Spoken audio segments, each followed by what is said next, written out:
Olá pessoal, tudo bem? Meu nome é Alex Vargas e hoje eu vou te mostrar aqui na tela do meu computador como que eu faço um faturamento de uma média aí de R$100 mil por mês.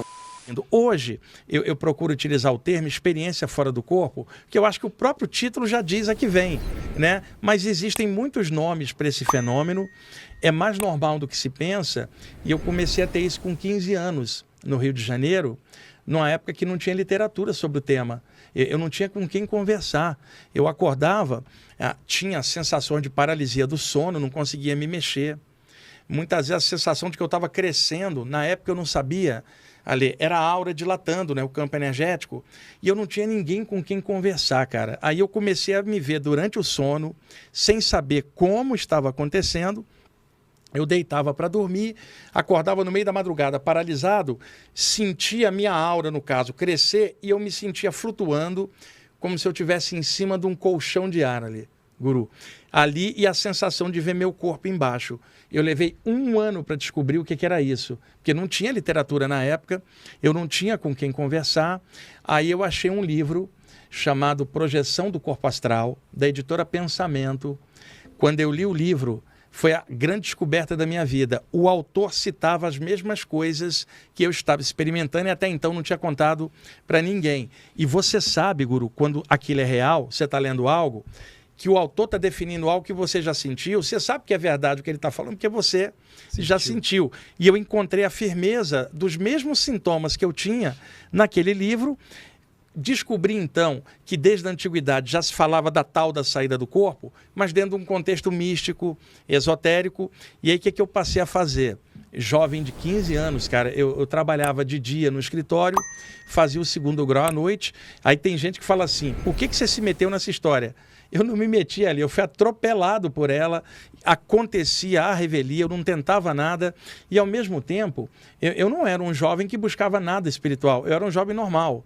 Eu comecei a buscar a parte espiritual para entender o que estava rolando comigo.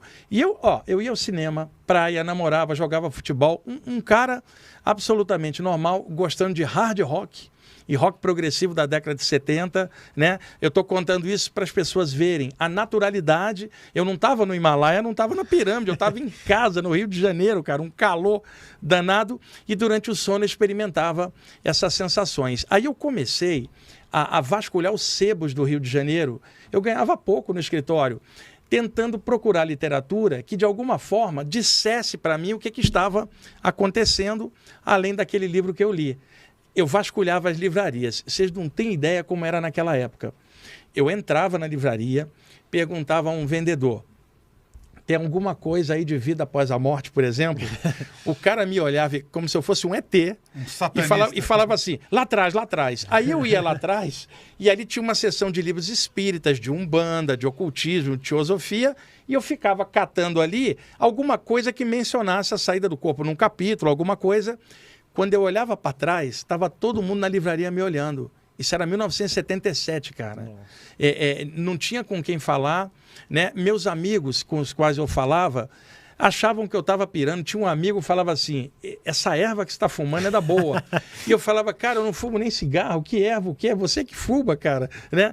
Mas que viagem é isso? Ninguém acreditava no que eu estava falando. Até que eu comecei a contar das paralisias do sono que eu tinha. Na época ninguém chamava por esse nome. Eu acordava e não conseguia me mexer.